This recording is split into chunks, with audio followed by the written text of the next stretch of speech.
we know C language and C++ language, then it is easy to develop the program on the Java, as it has the object oriented programming language taken from the C++ concept.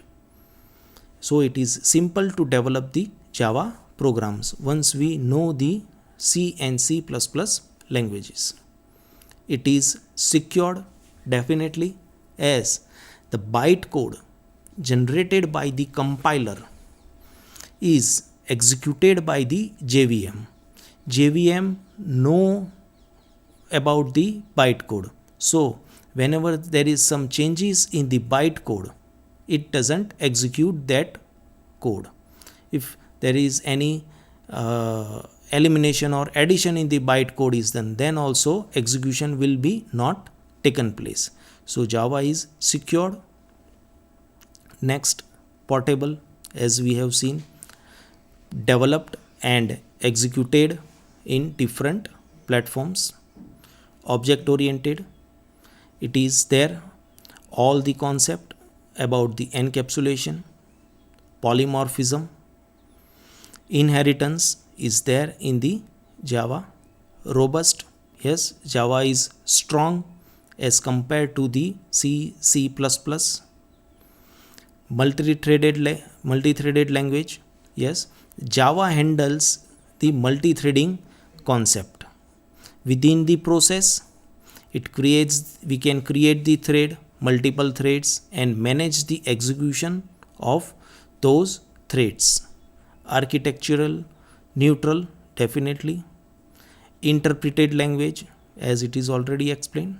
High performance, as we know that interpreted languages are in slow performance, but when we say that it is bytecode is generated and then after the execution is taken place, so the performance is better. Definitely distributed and the dynamic, these are the Java concept that came after object oriented language C++. Here is the simple example about the multi-threading, that is the thread is created in the process. There are different stages where thread can be there. The first, we can say it is ready for when it is already ready to run, or we can say ready to execution. It can go directly to the running executing part, or it can from execution it can go to the waiting, or it can go to the sleeping stage, or it can go to the suspended, that is the blocked, that is for the, you can say, for some IO operation, or at the dead finished stage, that is the execution is completed. So the diagram shows the simple example of the multi-threading concept that is handled by the Java itself. Now, whatever we have seen up till now, the difference is we just take the overview of all those, that is the C, C++ and Java. The C is developed in 70s, C++ in 80s around, Java in early 90s. Successor of the C is BCPL, after C successor C++, and for the successor of the Java it is C and C++. C is a procedural language, C++ is object oriented, Java 2 object oriented. Platform dependency, C and C++ are platform dependent. Means what?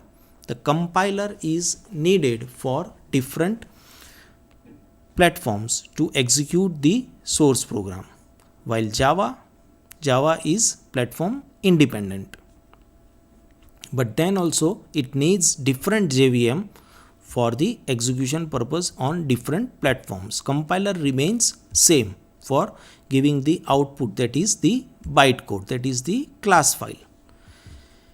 Keywords, there are 32 keywords, 63 in C++, 50 in Java. Union and structure, are supported in C and C++, but it is not so in Java.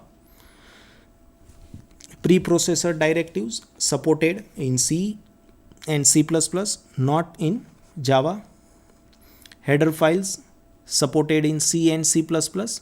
Java uses package concept through import statement.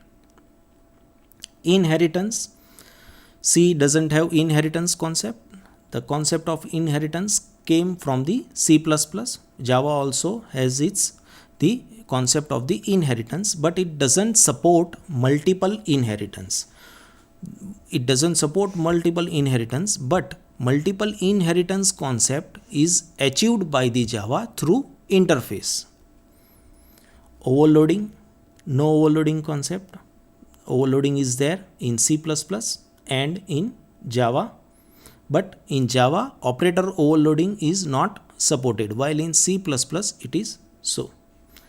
Pointers supported in C and C++, but not in Java.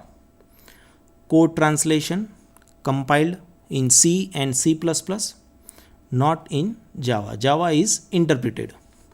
Storage allocation, C uses malloc and calloc, while C++ use keyword new and delete, while Java uses garbage collector.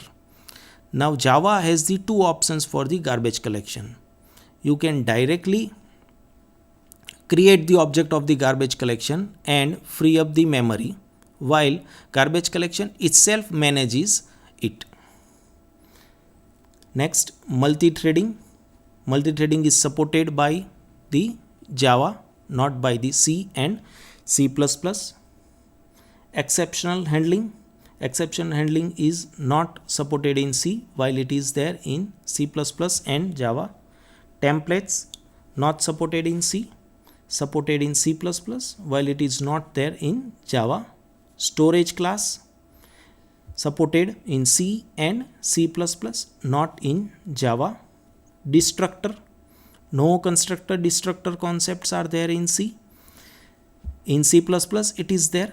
Destructor are not there in Java, as the concept of garbage collection came into the existence. Database connectivity is not supported in C and C++, while it is there in Java. Now, as we have seen the languages, that is C, C++ and Java, now before going to the framework of the .NET, we just go through the early 90s, where the applications were developed in two-tier client server architecture. Now two-tier client server architecture, we can, as seen in the diagram, the first is the presentation layer and the second is the data source layer.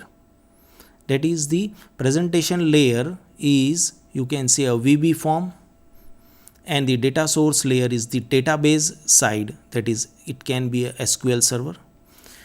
In presentation layer, the functionality of the presentation layer are to get the output from the user, to make the business logic, functionalities of the business logic, send the data to the database, retrieve the data from the database, give the output to the user. So these are the functionalities of the presentation layer. While the functionalities of data source layer is to store the data, manipulate the data, changes done in the data, deletion of the data. So all the data work, addition, manipulation is done by the data layer, that is the tier 2, while the presentation layer takes the input from the user, give the business logic, functionality is done in the presentation layer, sends the data to the database layer, get the data from the database layer, and give the output to the user. So this is the concept of the simple two-tier architecture. Then after, a three-tier architecture came into existence.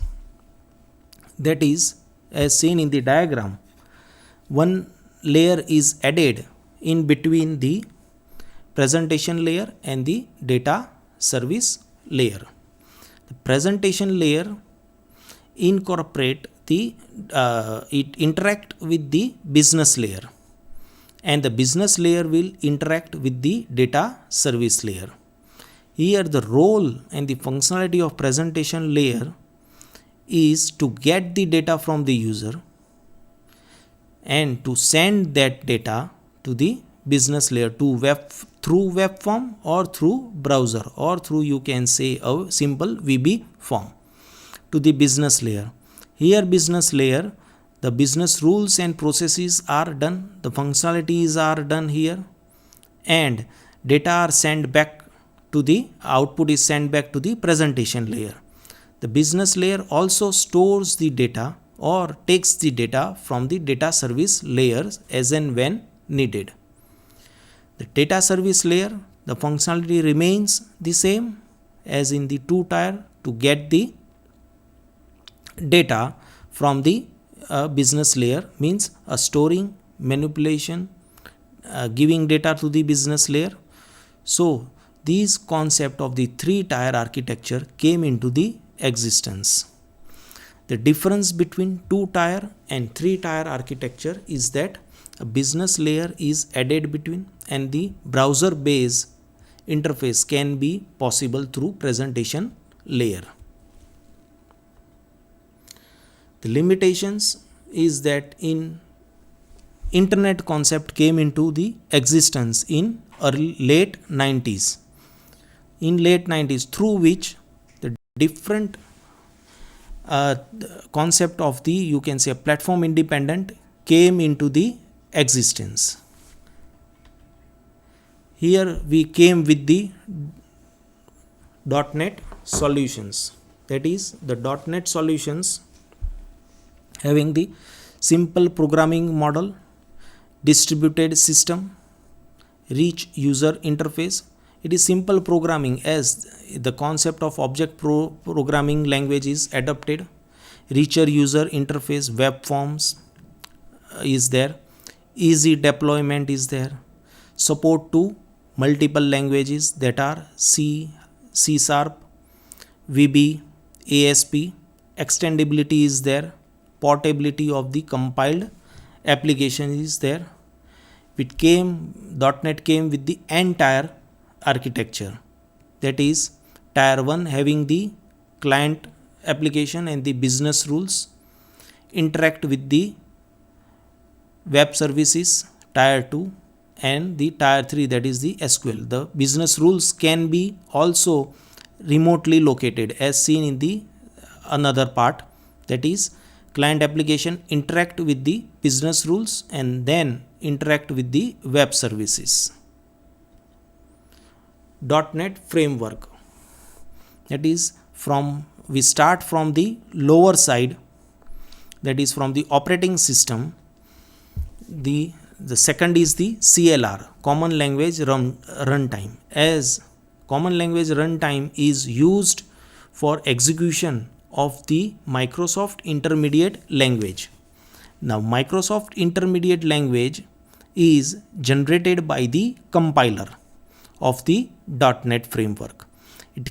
In .NET, the source program is compiled into the object code, that is not in the object code, we can say source program is converted into the Microsoft Intermediate Language, and that Microsoft Intermediate Language is executed by CLR. The CLR will do the just-in-time compilation, security check, and the memory management. The above it .NET framework base classes. It gives the different applications. It gives the programmer to develop the different applications based on the web services, web forms, Windows services, and the component library. User interface can be a web form, can be a Windows form.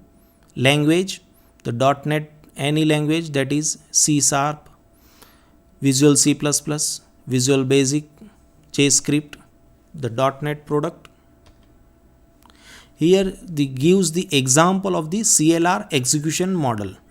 That is in VB, the VB gives the compiler compiles the source program of the VB, generates the IL code, that is Microsoft Intermediate Language, and the execution is taken place by the CLR, and the execution is taken place. The same is the case with the C++, Visual C++, and the C#.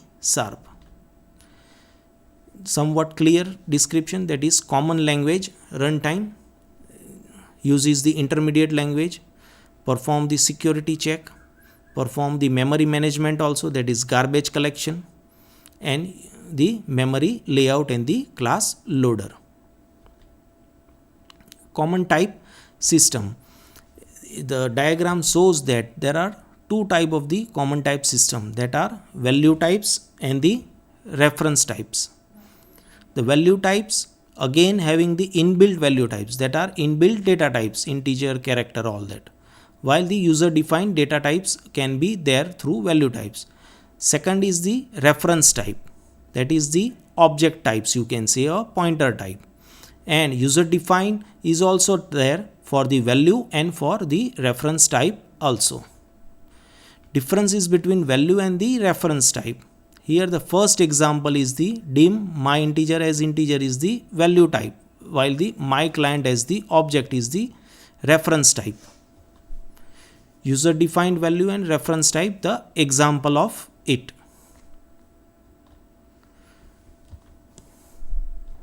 So at last we see the flow of activities from source program to the execution for the .NET.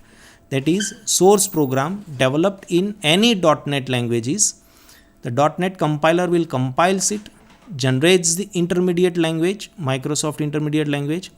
Execution will be taken place by the CLR, that is Common Language Runtime, using the .NET class library if there, and the execution is taken place. At last, the differences are there, that is the difference between Java and the .NET. The last we just see, as seen in the table, that is Java is developed by the Sun Microsystem, while .NET is Microsoft. Java is a programming language, the .NET is the framework. Java Virtual Machine executes the code and converts source code into the bytecode, while here it is Microsoft Intermediate Language.